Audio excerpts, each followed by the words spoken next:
How are you? Thank you for listening. Welcome. Welcome in. How you doing? It's Greg Johnson live on 95. We are live on the side of Interstate 95. As always, we do this show on the side of the highway. Coming up, Emily Heller is here. Her new podcast is the #1 Jeopardy podcast in the world. It's called What is a Jeopardy Podcast? Go listen to Emily Heller's new Jeopardy podcast. It's called What is a Jeopardy Podcast? We are honored that Emily Heller is here live on Interstate 95 with us right now. She's walking into the gas station. My old stand-up comedy bud. I want to ask Emily about her brilliant comedy, her writing for HBO's Barry, amongst other great things, and her #1 TV game show podcast, What is a Jeopardy Podcast? Go listen to it. I'm so excited. Emily Heller's walking in right now. Psyched she's here at the gas station. Pumped to hang. But I'm not even sure if Emily knows that I work here, though. Well, Greg? Is that Greg? Is that Greg Johnson? Emily Heller, I'm so psyched you're here. Thank you. Oh my God, we've got to catch up.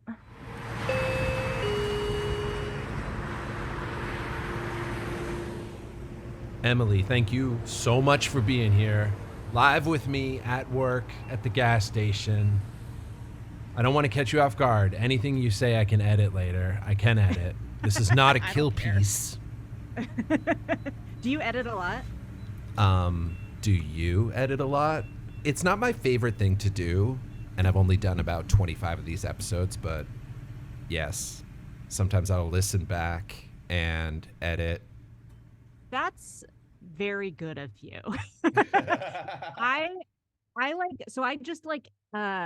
I'm on hiatus from the podcast I was doing for like 12 years. And it got to the point where it was like, I mean, I don't think we ever edited very much, but I do think we were like, at the beginning we had like guests on. And then at a certain point we were just like, we're recording every other week and we're not having guests and we are not editing at all. And it became kind of like we showed up and we did it and it was fun, but it was like we did not want to put in any extra work to it. But then this new podcast, like we did a bunch of test episodes ahead of time and like honed it and like had to like listen back and stuff. And it was like, oh yeah, like it's definitely gratifying to put in a little bit of work and like have it be better. Yeah, but it's like I'm somebody that really doesn't like listening to my own voice. Oh yeah. Yeah. So I'm in the wrong business. Anyway, good talking to you.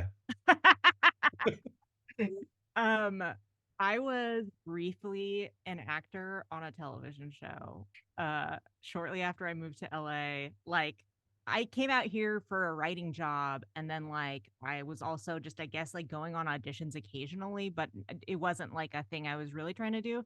And I kind of went into it being like I'll see if I like this because I didn't think I wanted to do TV writing, and then I tried it and I really liked it. And so I was like, maybe that'll be the thing with acting. And it was like a multicam sitcom, and it was fun. It was the easiest job I've ever had, but I was not good at it, I don't think.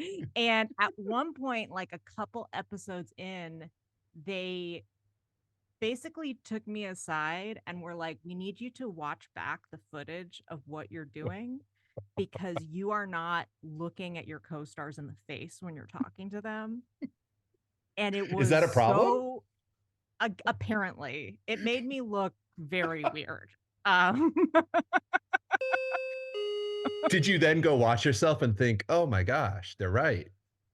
Yes, I did. And I like corrected for it. I think I was better, but it was so against my like nature. Cause like the way that I like talk to people is like, I'll kind of like look around and like space out while I'm talking to them. I mean, like, it's just like while I'm sort of figuring out what I'm going to say, but it doesn't read on multicam television, but it was the most like, it was like so hard to look at. I'm sure. What year was that? That was 2014. Oh my God. That's Seriously. amazing. Wait, I want to ask you about your life because were you into stand-up comedy before moving to LA? Obviously. Yeah, like you and I met in New York before that. When I Certainly, lived in New yeah. York for a couple years before I moved to LA. Yeah, I was doing stand up like I started it at the end of college and then um I did it for like 15 years before kind of like taking a break. And it was the type of thing where it was like when I started doing like TV work, it was like, well, this is to support my like stand up career. And then I famous last words. Yeah. um and do you want to know why that happens? It's because when you start working in TV, you're like, oh, I'm scratching the itch and this is a nicer life. Why would Yeah. I go back out there to the fucking Chuckle Hut in Scottsdale where the club owner is, paying me with a gun on the table? There was a Scottsdale Comedy Club owner on Bar Rescue with John Taffer. I don't know if Oh you're my God. referencing a real guy. I wonder if I've got to watch that. Okay. Cause there wasn't, um, here's the thing about taking a break from stand up is I can actually just name the club and it doesn't matter because I don't care Yeah. about working there again. Yeah. um, there was a comedy club in Scottsdale, and I can't remember if it was like the Comedy Spot or the Comedy Stop. I feel like there was one of each in Scottsdale where the guy who I don't know if he owned the club or what, but or if he was just the manager, but he would open for you. Like you didn't get a say. And you've done this club, and he would do crowd work with every single member of the audience so Dude. that by the time you got on stage, you could do no crowd work. It was Fuck. so fucked. Fucking A. That is the guy from the episode of Bar Rescue I'm talking about. It is okay. I've got to watch it. I love when people I've interacted with in real life are on reality TV. Yeah. He's sort of got like an aging hipster vibe. Um, and yeah, I just love anyone that like runs a comedy club, but like does things to A, sabotage the show, and B, Yeah. I believe on this TV app, he's got this angle that's like, um, he's like, comedy just doesn't just have to make people laugh. And it's like, I don't know, man. Like, I Like, understand what is there's he? different. What's the extra thing it has to do? Or is he saying it doesn't even have to do that? I think he's trying to make people cry. Well, And it it's definitely felt working. like that. Wait, I'm so fascinated because around pandemic, I wanted to stop doing stand up. And I'm curious about your process there or if you've returned to stand up. So I actually I stopped before the pandemic, which made me feel psychic. Wait, I did too. I was trying to uh qualify it a certain way, but it was more like 2018. Please continue. Yeah, yeah. Like it was I had recorded this special and I had a really hard time selling it, even though it was really good. Yeah, You can watch it. brilliant. Your stand-up's Oh, brilliant. thank you. Yeah, for sure. I'll be adding context and plugs to all this if you want, just so you Sure. know. um and I was having a really hard time selling it, and you know how it is when you like put out like an hour that you've been working on for a long time, like you're empty after that. You have to start over. And like I was at the same time that that was happening, like my TV work was going really well, and it felt like I was like, why am I like licking ass to try and get people to like notice my work here when I have like this other thing that is sort of like where my talents are being recognized more. Um, I And was there's like, also like you mentioned, direct deposit, things like that are really nice too, right? also that, yes, and I had also gotten to the point where it was like I realized I couldn't work on both at full speed at the same time. So I was working on my stand up when I had like hiatuses from TV work, which was really only possible because I got this job on Barry on HBO, where it was a pretty secure job. And then we had these long hiatuses where I could just like go on the road. No, I had work waiting for me. I didn't have to just be like, I need to take the next job that's offered to me immediately. Like I had never had that kind of job security before. And so I spent like one of my berry hiatuses like prepping and filming this hour. And then by the time I had like another break where I could have worked on it, I was like, I'm not motivated. I was like, I wanted to work, like all my new ideas were not about stand up. And I didn't feel like I had enough to go on the road with to try and build a new hour. And like, I wanted to work on other things. And then like, yeah, like a year later, the pandemic hit. So I was Yeah. like, oh, I'm glad that I've been focusing on other Yeah, man. That was like, why would I want to be with a room full of strangers screaming like and laughing? Like, no, droplets.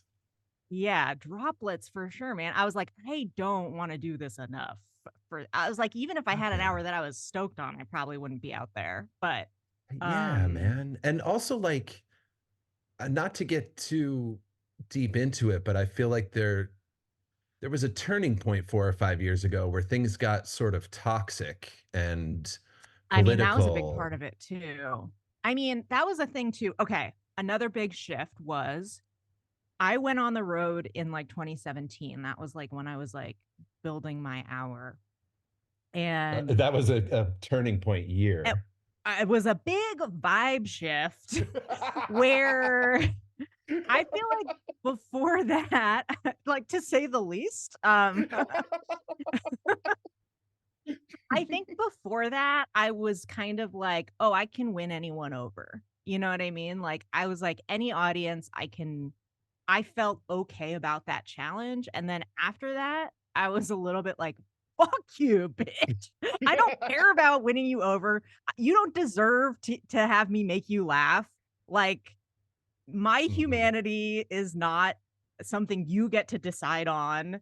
And I, it was this thing where it's like you would go into a room to perform and you could kind of get the feeling from the way they were responding to your material. Like, I know who you voted for. You know what I mean?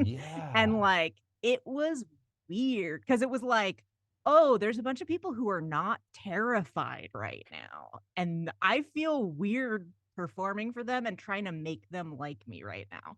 And I mean, it probably just goes to show I was like naive before that of like, oh yeah, like I can win them over and then that'll fix it. Like I don't know what I thought was going to happen, but I mean, I will say at the same time there was something that felt like really not important, but like I could tell the value I was providing by going to perform at these like little kind of like blue dot cities in, red states where it was like people were just so relieved to be in a room with other people that they knew didn't want them to stop existing. Yeah. And that felt like it was like, oh, this is like cathartic for the people who are here. But at a certain point, you are kind of, and there was, I mean, the other thing that kind of shifted too in 2017 specifically. I don't want to fucking get into this. Why am I Um, bringing this up? it's fascinating. I brought it up, but please Okay, continue. yeah. But the Louis thing happened. And that was Yeah, like a man. real cards on the table moment for like all of our friends to be like, "Oh, I just found out you're an asshole. I didn't know that." Yeah, yeah, exactly. Louis C.K. 2017. Did you know him? I definitely do not know him. I did like 5 shows with him. He definitely doesn't know me. He does not remember me. And I definitely do not know him. I didn't know him, but I was a fan. But yeah. Yeah, and it was like I think the thing with him was it was like I think it was just like hearing from all the people who like just really didn't give a shit. That was sort of like, oh, I'm like sharing green rooms with a bunch of people. Like I think I just before didn't know how big of an asshole everyone was. Yeah. And The that kind of men like specifically. well, also like there were plenty of women who were like, I'm fine with it. And I'm like, how? Like there, I know, there were man. there were a number of people who were surprised. Yeah, like if you Um go back I won't. I won't name names, but famous female comedians who were okay with it, and I was blown away by that too. Yeah. Yeah. That was weird. So fucking weird. Yeah. It isn't it so odd how different. I mean, like just thinking about I mean, I feel like the oldest person in the world right now, but like I'm older than you, oh, so. well, yeah, but it's just like, 12, 15 years ago, like the people we were doing open mics with, like just seeing where they are now is so odd. Um It is a freakish mosaic of high level success all the way down to, horrible criminality. yes. I mean, I don't know. Yeah, we don't even We need don't to got to go get down the into it, road but anymore. Yeah. But everything's polarizing. It's sort of like the pandemic. It's sort of like the president. It's sort of like the Me Too thing. It's like you're suddenly shocked that not more people see it a certain way. I feel like, I don't right. know. And that it becomes so much harder to like just be chill with everyone about it. But it feels like the stakes got higher and yeah, more people showed their cards. But it was really nice to just be able to be like, oh, I'm taking a break from stand up. I can fucking get into it with the booker of the Comedy Cellar on Twitter about this. Like, he can eat my ass. I don't care. You know what I mean? Like, but I will say, like, I am starting to miss it. I got to the point where I'm starting to miss it. I don't miss like the like fucking grind set, like weird vibes in the green room with certain people, but I miss just like seeing everyone all the time, you know? Yes, the social connection for sure. I mean, it would Yeah. just be nice if like you could just constantly headline a quality room of friendly people and that's that. Yeah. I mean, that would be chill as hell. I don't know. Has anyone ever talked about this on a podcast before? Yo, you mentioned your college. Did you go to Santa Cruz College?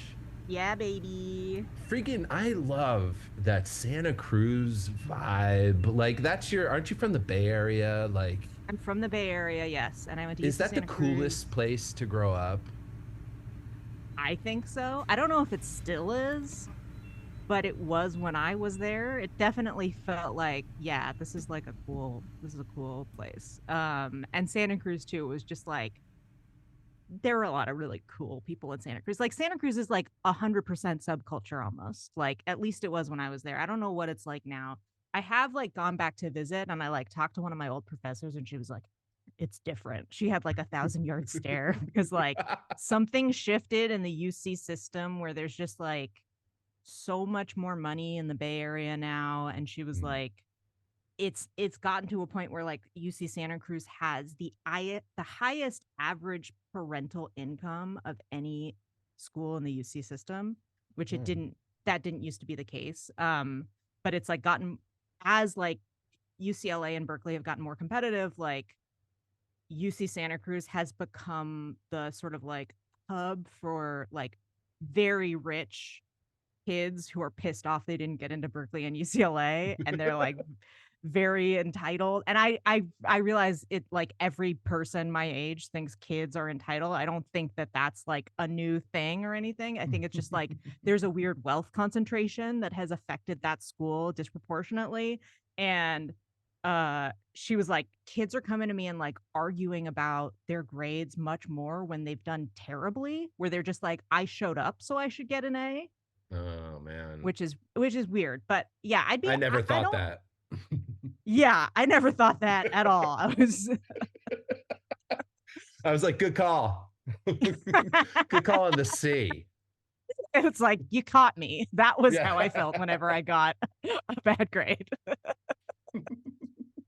Um Do you think it's more of the hive mind too, the proliferation of like the iPhones and the social media? It's like when you say subculture, you mean that like when you were there, it was like, uh, I don't know, what was it like?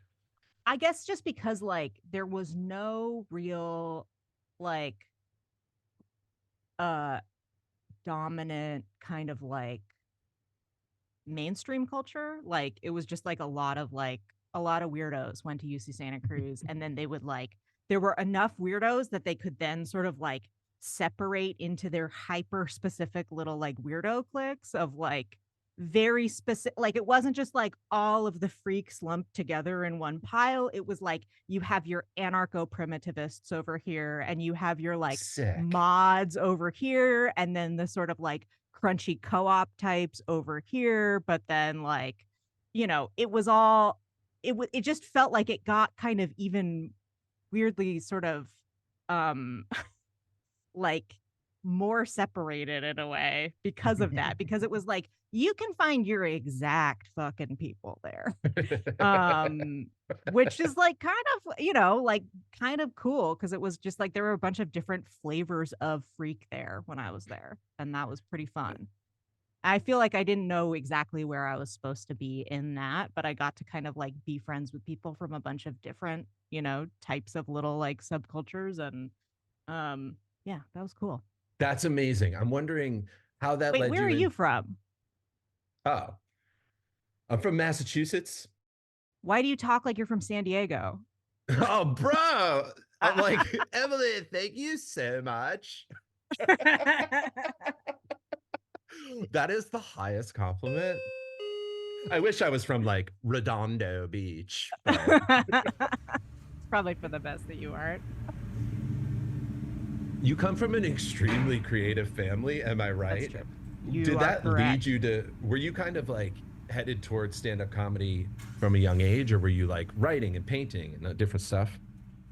We did everything when I was a kid. Like my mom's an art teacher, so that like in the house was like obviously you were supposed to pursue your art. And like we had music lessons, I had piano, I had cello, I was in choir. My entire immediate family was in a community theater production of The Music Man when I was 5 years old. Fuck yeah. Yeah. That's sick. Yeah. Honestly, it was me, my mom, my dad, my brother, and my sister. Oh, And my Trouble in I River mean, City. yeah, my dad played the conductor who like starts the play off with that fucking song. Yeah. And my sister was incredibly passionate about acting. And so like she was doing a ton of community theater, and I would go to all of her plays and I would memorize the play immediately and like sit in the front row mouthing the words. You remember when you were a kid and you could just like memorize literally everything very easily? I am Yeah. so mad I can't do that anymore. Um, That is but phenomenal. yeah, so it was always very like, yeah, you do art. Like that's I think both my dad was a chiropractor, but I think like both him and my mom were like very creative people their whole lives. And I think they were like sort of giving us the life that they wanted for themselves. Like my mom was like, I think encouraged, but like I think she kind of felt like, yeah, she wanted maybe a little bit more. And yeah, she was like, she went to art school and stuff. And um but What does it look yeah. like? Which, like, she's probably only gently pushing you into the arts. Like what does that look like? Like, is she like sitting down and having you draw, or is she like, So she um, taught like art classes out of our house. Like she would do art camps and stuff. And so I would be in them with like my friends, and we would be doing like art projects and stuff. And like very that's and then awesome. she was also the art teacher at my school for a while too. I wasn't her student at the time, but like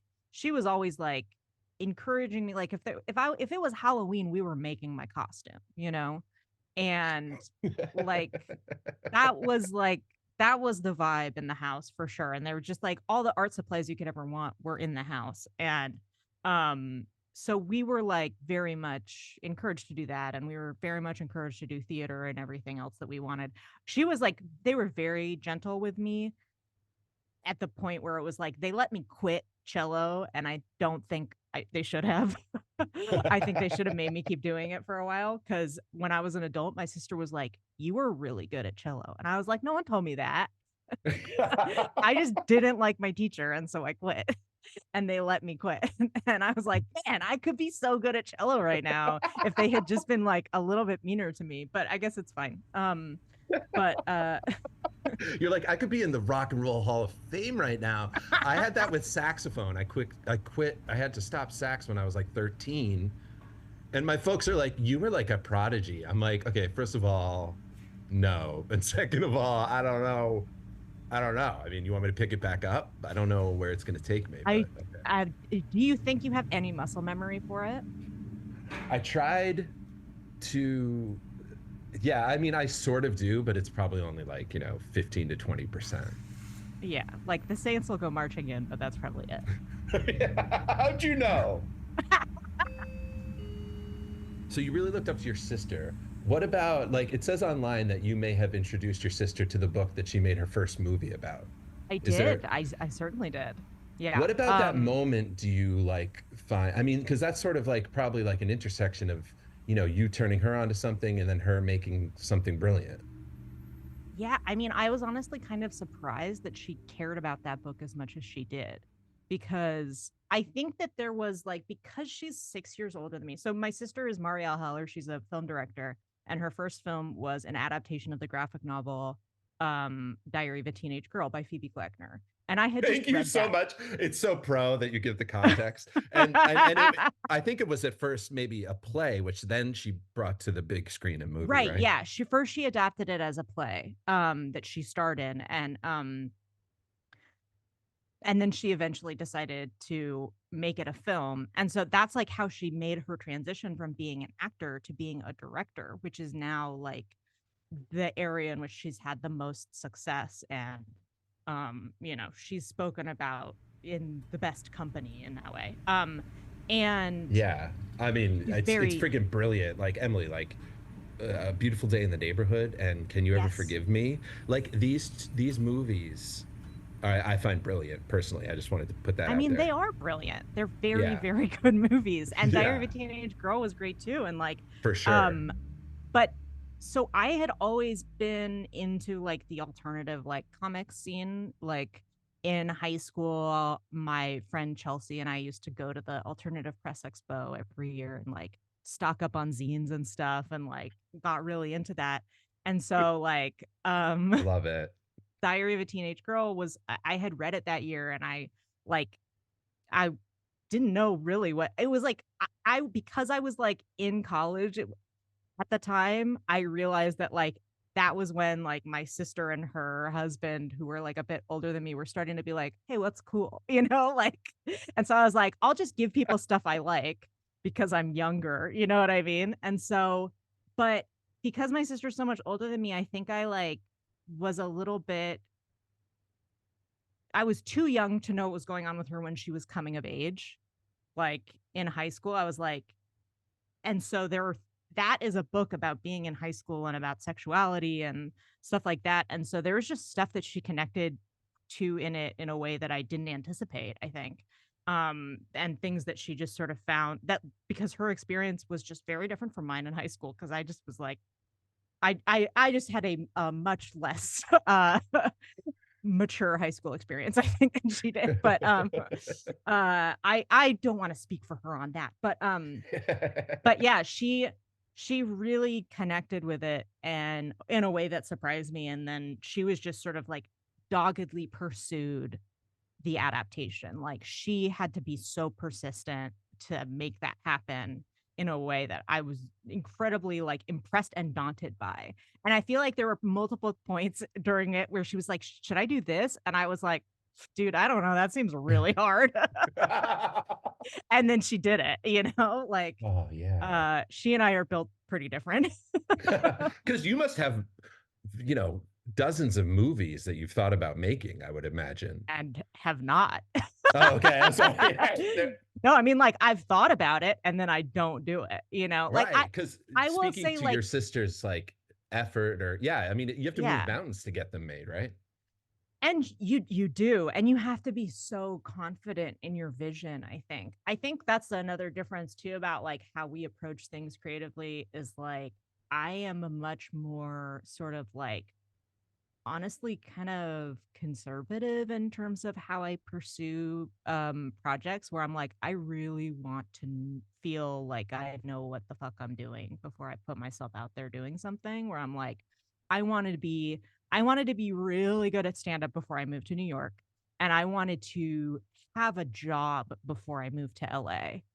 And I wanted to like work my way up as a TV writer before I pitched anything that was like for myself. And like the idea of directing, I still am not interested. And like my sister had never directed anything before she directed Diary of a Teenage Girl. And it was like such a success like right away, and she had to do so much learning on the job, and she did the Sundance labs, which I think helped a lot. Like she did her due diligence. She wasn't like flying blind, but like that's Yeah. the type of like leap of faith where I'm like, I would rather have like multiple parachutes, please. I'm like a lot, and it's not that I'm not confident, it's just like that's just sort of like how I like to operate, is like I think I've had enough, like I think also I have ADHD and I don't think she does. So that that hey, that's that huge. probably helps. But she's also like the oldest sibling, and so she's used to like taking charge and like, forging her own path and stuff. And I'm much more like, "Oh, I like watching people do stuff and seeing if it appeals to me." I think that's like the sibling stuff also ties into it too. Absolutely amazing. Was there anything that you learned about Mr. Rogers when she was making her film about him? Oh, I mean, Stupid I didn't question. know that much about him. I got to meet his wife before she passed, which was Huge. incredible. She was so wonderful. And like I mean, learning about like how much of an impact they had on like the city of Pittsburgh was incredible too. And like um yeah, Yeah. There's a I think statue I there for him. Yeah.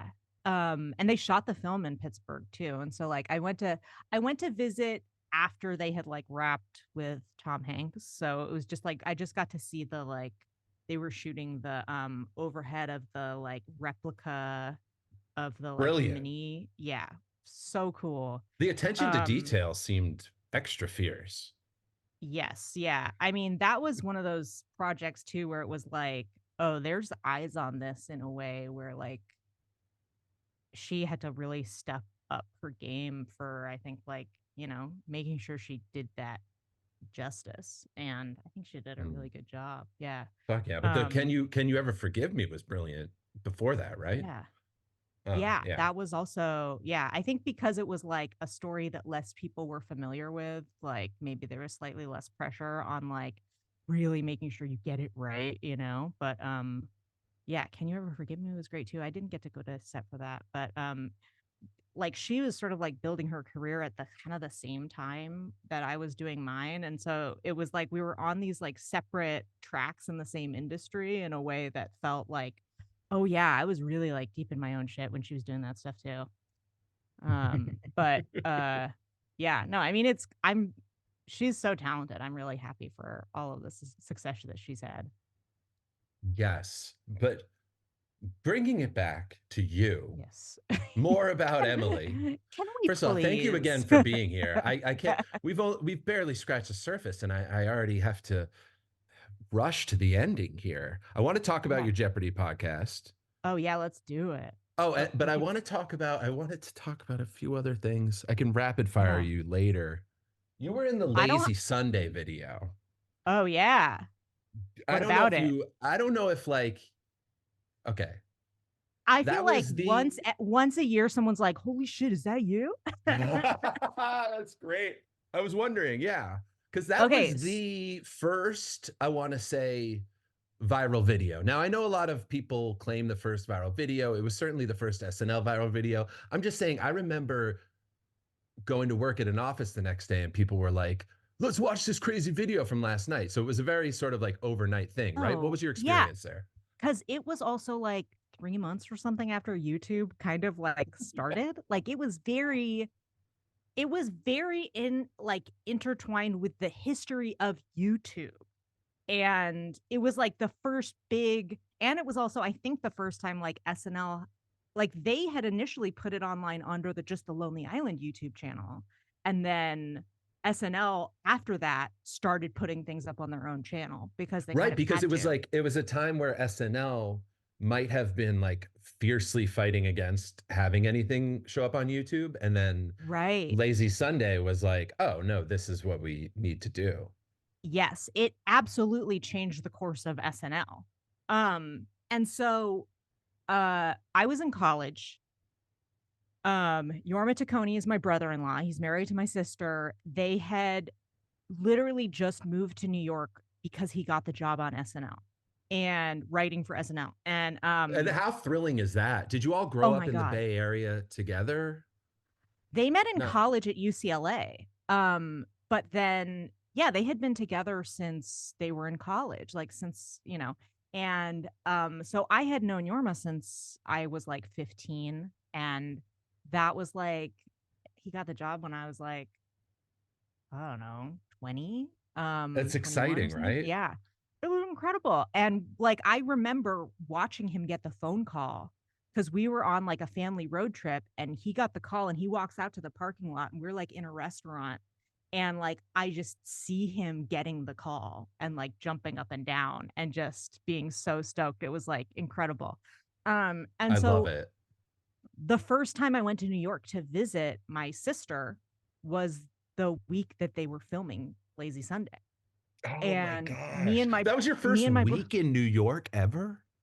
I had gone Love once or it. twice in high school for like a debate tournament, but like that was my first time like having fun in New York. I think I was like a junior in college. And um my me and my brother were both there. We were staying with them in their like little one bedroom apartment. And uh I got a text from Yorma being like, "Hey, do you want to come be in this video?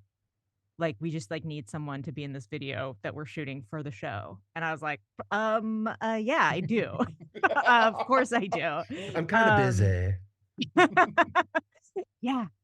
And so, um, and I'm sure it's like it sucks for my brother because he was also there. Like he also came and he was like holding up the like white thing that like, reflects the light on you or whatever.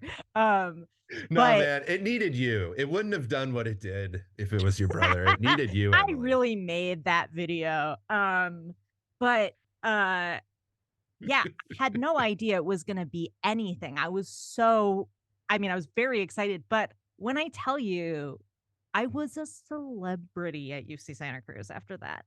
People would come up to me at parties and be like, "You really look like the girl from that video." And I'm like, "Yeah, that was me."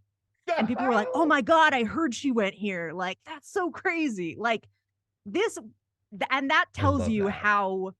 like, how early into viral videos this was because fucking everyone's in a viral video now. You know what I mean? Like, Yeah, yeah. yeah, it was a very, very weird experience. I But know, because even like that shoot, did you know the context of what they were doing, or were you kind of there for just the convenience store in and out? well, I knew that like because I had known Yorma for so long, like I knew what kind of work the Lonely Island did. Like I was super into Yeah. all of their like early videos from their like website, and so I knew it was a music video. I didn't know that that was gonna be a thing though. You know what I mean? Like I don't think they even knew if it was gonna make it on air. Um, and Yeah. yeah, certainly no one Fucking knew that it A. was gonna be like the thing that it was.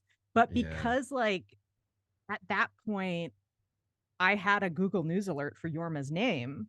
Um, I started, it was very visible to me the impact that that video had because it was not just like, oh, here's a new like video from the Lonely Island. It was like, here's some news about YouTube and like what's happening in the Mm, world of tech because of it. You know what I mean? Like those were showing up in my inbox under that same alert. And so it was like, oh, I was very aware that that was like an important thing, at least in like the year following. definitely. I mean, still, it's got to be top five, most influential YouTubes of all time, I would think.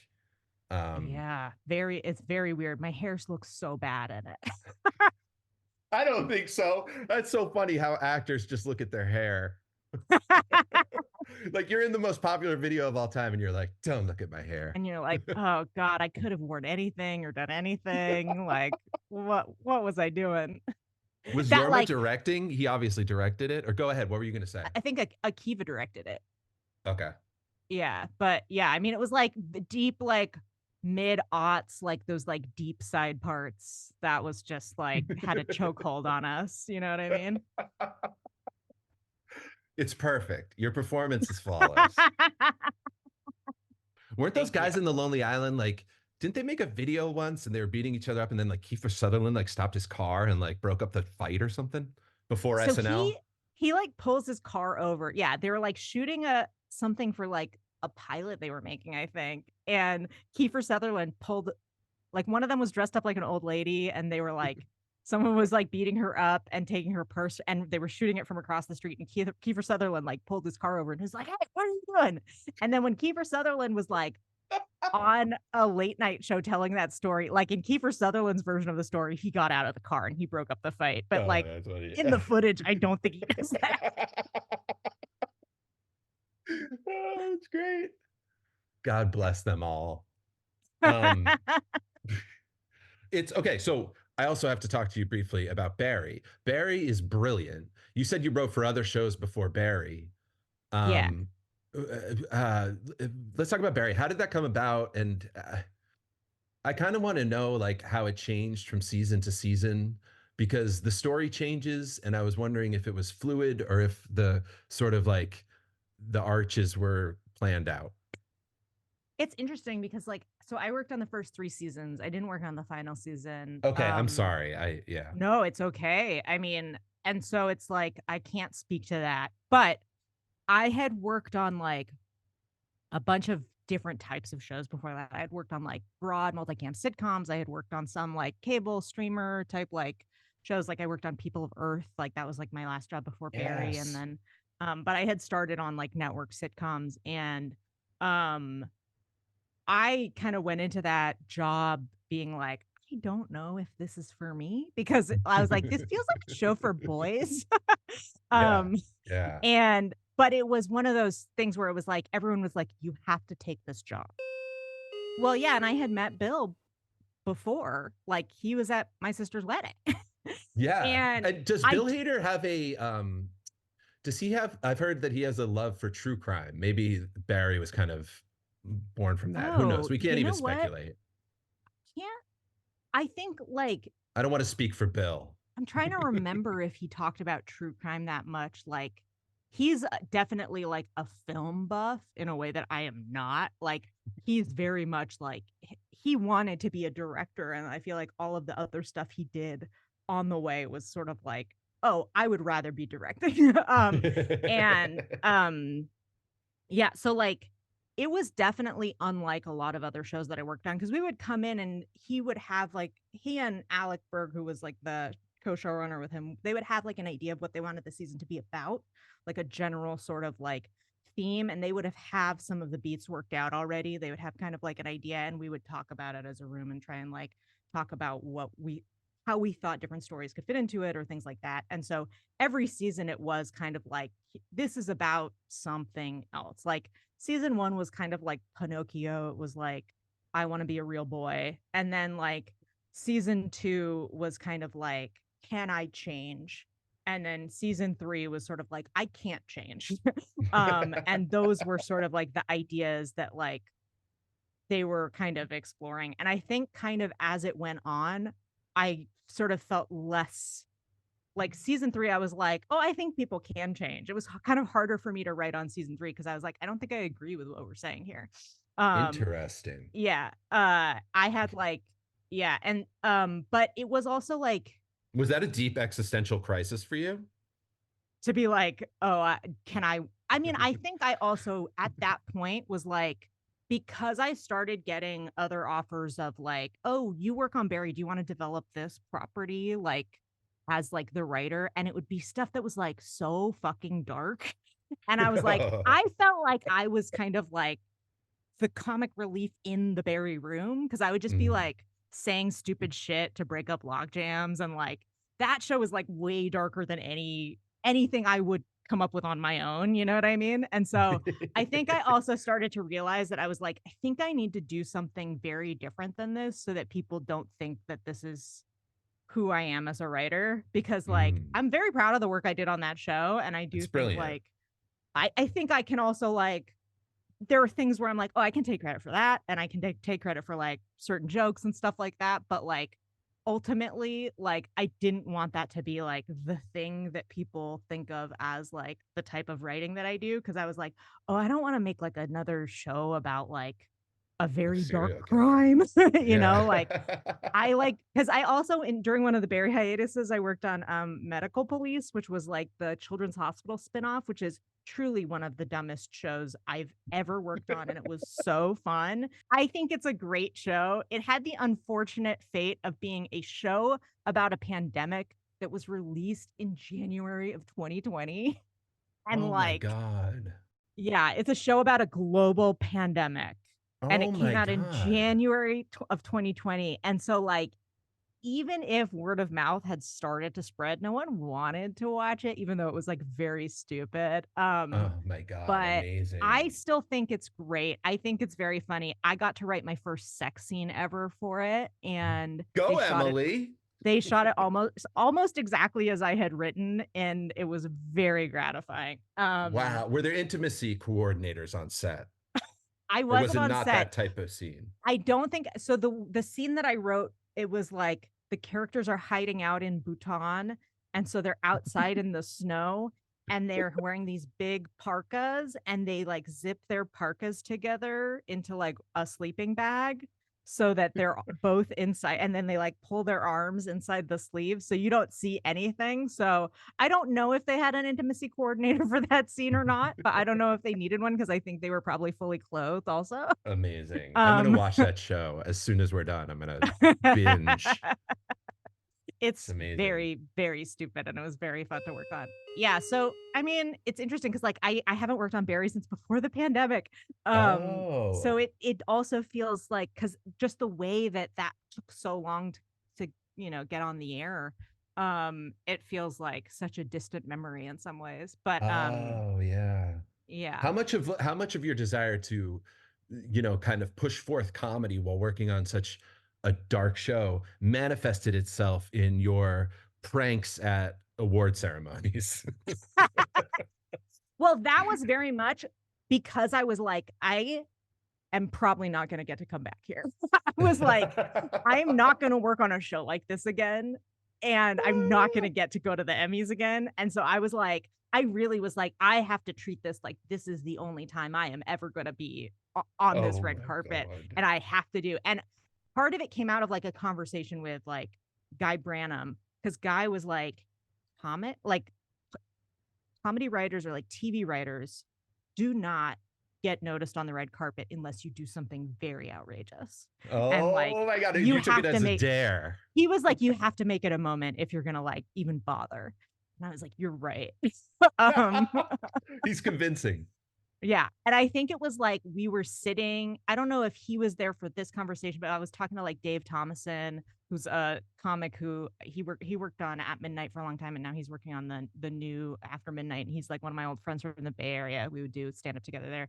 And I was at a drag show that his wife was producing, and we were just like in the bar just talking about like what if I just like wore a dress that was like covered in the Getty Images logo or something? Like it was very much conscious of like, I was just like, let's try and figure out a way to get photographed.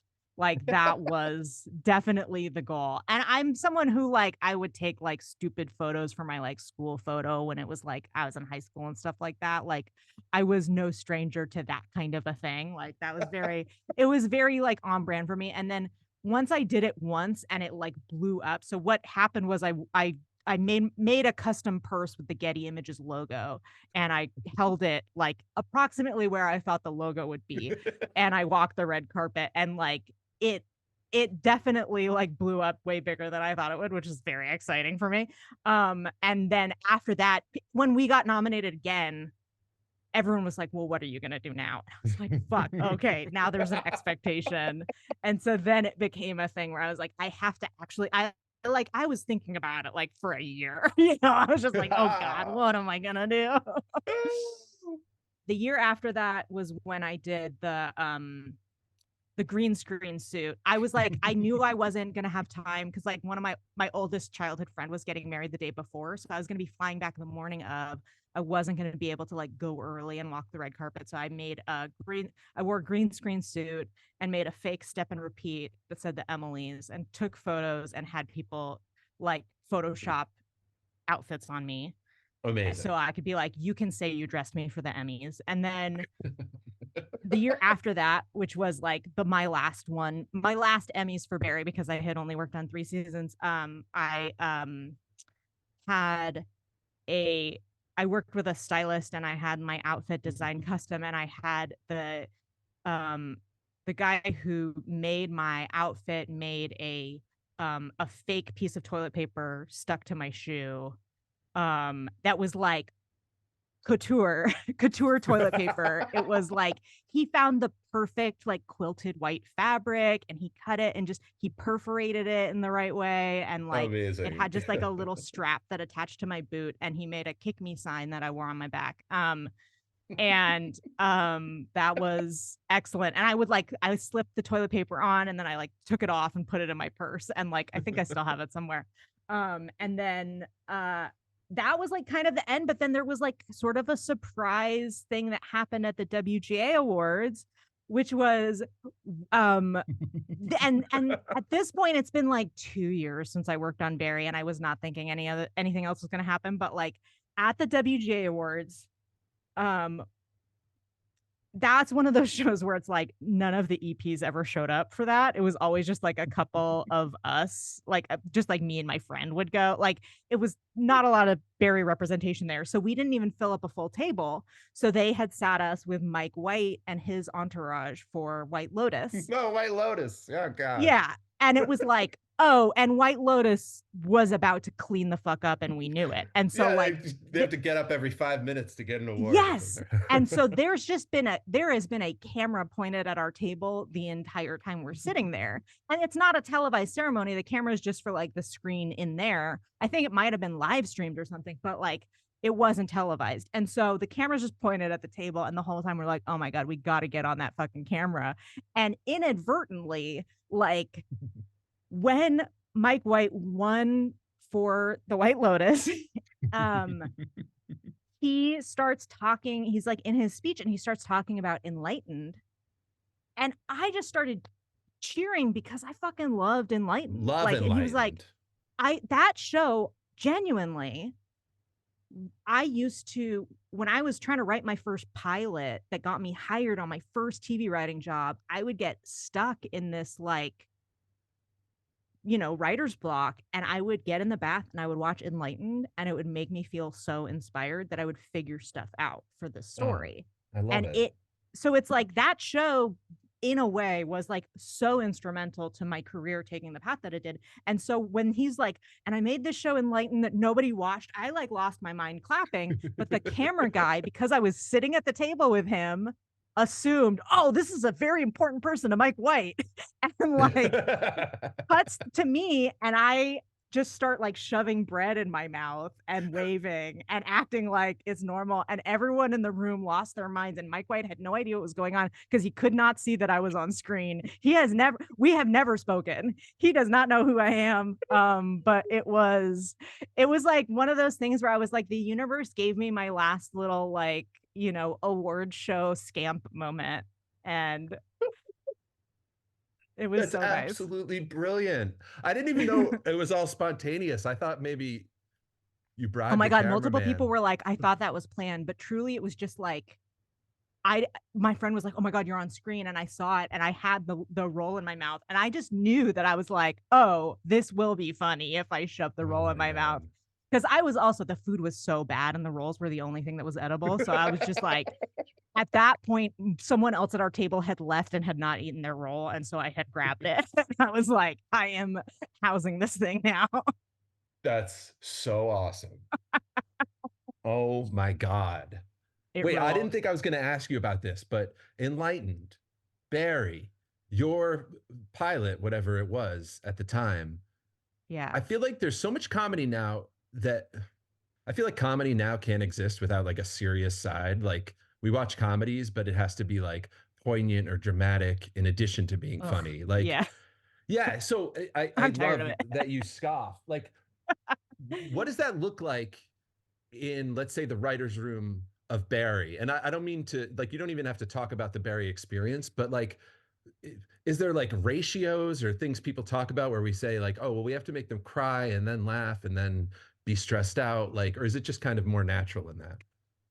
I think that it's like for Barry, I really felt like they approached it as a drama, but then Bill would have ideas in mind for like places where it would be funny. And I didn't feel like I think one of the reasons why I was like, "Oh, I don't think that this is like the show I want to keep working on," was because I was like, "Oh, the comedy felt like an afterthought in that room." Because Bill's so funny that he was like, oh, I don't have to worry about building that in as much because I know we'll get on set and we'll figure something out and it'll be funny. And so our job as writers in the room was to make sure the story worked, and it wasn't to make sure that it was funny. And we didn't do like punch ups or anything in that room, and punch ups are like what I live for. So I was like, oh, this is not the Same. comedy room for me. Yeah. um and so, I mean, I learned a shitload about how to tell a story in that room. And sometimes when I like have a hard time turning it off when I'm working on stuff, like right now I'm working on this show, The Great North, which is so funny. And Sick. I'm working on season 5. So they know what they're doing. And like, but and it's like, it's a comedy and it's a very silly show and it doesn't have to make sense. And sometimes I have a hard time turning off the Barry thing in my brain where I'm like, oh no, we have to make this like this has to follow this Mm. and that, like just this like very high standard for storytelling that is like getting in the way of me being like, oh no, it can be stupid and it doesn't have to be like realistic, you Oh know? my God. Amazing. Yeah. Yeah. How am I crunched for time for you? You got to drive out of here soon. Listen, we I've got to got talk. I can leave. I've got 10 more minutes for you if you want. Thank you so much for being here in general, Emily. It's so good to connect with you. I really appreciate it. I know you're It's probably been so thinking, long. man, Greg wants me to be on his pod. You're like, but thank you No, so not at all. much. I'm so happy that you reached out to do it. Like again, it's like not doing stand up. I don't get to see people like you as much anymore where it's just like, oh yeah, I you were know. someone who when I lived in New York it was always just like, oh, I'm so happy to see Greg on this show. You know what I mean? Yes. And I felt the same way. Thank you, Emily. Rapid fire. You've lit your hair on fire 4 times. Is that correct? It That's was correct. it was detailed in the first episode of your new Jeopardy podcast, which is so brilliant. It's called Oh, What is a thank you. Jeopardy podcast? I love your passion for Jeopardy and the Oh my gosh. humor and the levity that you bring to the show and the recaps. I just Thank love you. it. Oh my gosh. Um, Thank you for listening. Yeah. I mentioned I lit my hair on fire 4 times. I am not someone who is, I'm like also like a really messy eater. Like I'm just someone who's just like I'm not together in that way. I'm just kind of sloppy in my motion. I don't have like good like sense of what my body's doing, I think. But when I was a kid, I just like twice with a candle, once with the stove, and then one time in college, when one of my friends was lighting a roach in my mouth and I had like just a strand of hair hanging over it. um, and the smell. Oh yeah, the smell is unmistakable. You know your hair's on fire before you see it, before you can even, feel it. Um, you can't feel it. That's the thing about lighting your hair on fire is it's very easy to light your hair on fire because you can't feel it until Let other that be a people are warning. screaming. Yeah. Yeah. um, but yeah, we do this Jeopardy podcast now with my friend John Cullen, who I literally have not met He's in person. We hilarious. He's so Oh, you funny. go ahead. You've never met him in person? No, isn't that wild? We That's met dope. because of Jeopardy, because like me and my husband started getting really into Jeopardy like a couple years ago. And I started like searching for people tweeting about it because I was like, Oh, it's Jeopardy is awesome. one of those shows where it's like it is one of the most popular shows on television, but it doesn't have the same level of like people talking about it online that like the White Lotus does, even though way more people watch Jeopardy than the White Lotus. And so there was just this like there was one contestant on who I was like, oh my God, this guy's anecdotes are so bad. Why is nobody talking about how bad this guy's anecdotes are? And then I found a tweet from John talking about it, and I followed him and like replied and talked about it, and then and then I guested on his podcast, and we just talked about Jeopardy for like 20 minutes while his other co-hosts were like, what are you guys talking about? And we were like, should we just do a Jeopardy podcast? Like, no one else is doing it. Like Fuck yeah. there's like one official Jeopardy podcast that is hosted by producers of the show, where they have to pretend they love everyone who's been on the show and they can't talk any shit. And it's just like, we're the Is one of the only game in producers town. is one of the producers who podcasts about it the guy who almost got the host job? Oh Oh no, no. that guy doesn't work at Jeopardy at all anymore. He was fully fired. It's like the guy who I think maybe took his place as producer, who's been instituting a bunch of changes at the show that are actually like kind of interesting, where like there is this all of these new tournaments and this sort of new approach to it as like a sport, where he's like adding on a bunch of postseason stuff and like finding ways to bring people back who are kind of like Jeopardy celebrities that like they didn't used to do. And it's become this whole sort of like new thing that people have mixed feelings about, but it also warrants coverage, I think. Definitely. And one of those past people they've brought back in a permanent hosting role is Ken Jennings, right? Ken I mean, Jennings, yeah. let's talk about this host position, because I think since the Oh yeah. pandemic, one of the most hotly debated topics in our country is COVID-19 and who's going to host Jeopardy now that Yeah. Alex is no longer with us. And then once they split it between Ken Jennings and Mayim Bialik, there's like hot debate between like Team And Ken, Team Mayim. And I'm just going to briefly stop you there, Emily, because I'm very opinionated about this. I thought Mayim Bialik was such a perfect host and such a wonderful presence on the show. Finally, like a female voice. She's brilliant. She's sort of impeccable with the way she reads and everything you have to do to be a host. So I thought the backlash against her was not only sexist, I thought it was unwarranted.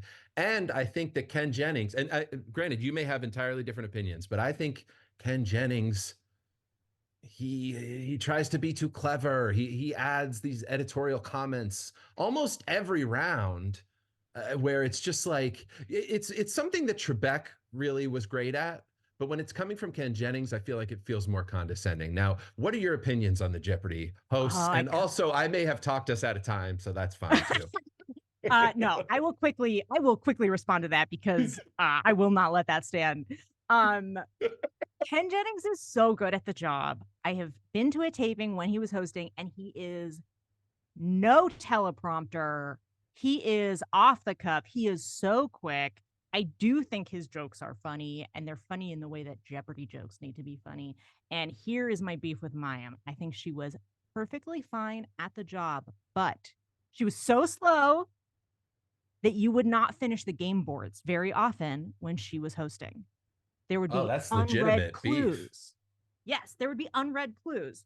And also, I do think like people are like, oh, she has like a PhD. She's like really smart. She is an anti-vaxxer. And that I didn't feel like she was familiar with the material when she was hosting, in the way that like Ken feels like he's like ready for the tapings. You know what I mean?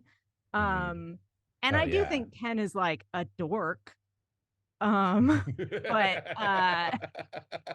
he's not the Fonz. He's not the Fonz, you know. Who you know personally. I do. I know them both personally. Did you meet Ken Jennings through Twitter? Yeah.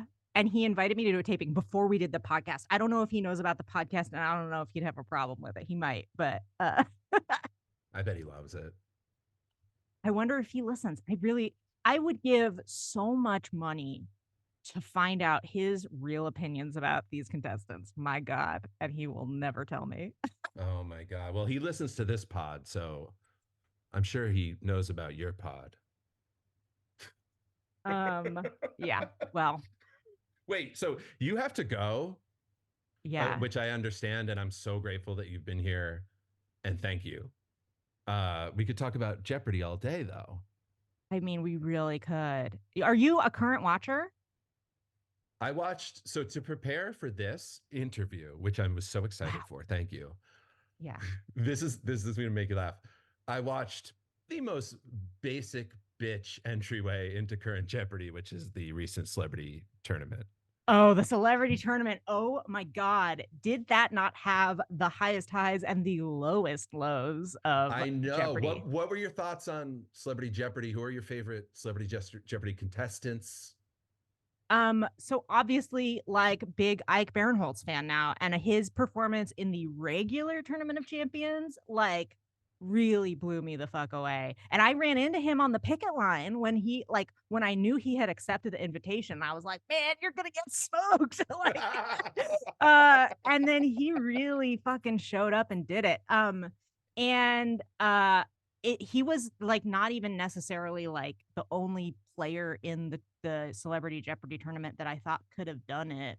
Brendan Hunt was really good too. Like, he is someone who has qualified for regular Jeopardy, and he did really well. I thought he could have done well on regular Jeopardy as well. But then there was some of the most like Emily Hampshire like really humiliated herself in a way that I haven't seen in a Celebrity Jeopardy tournament in many years. Did you watch that game? No. Oh my What God. happened?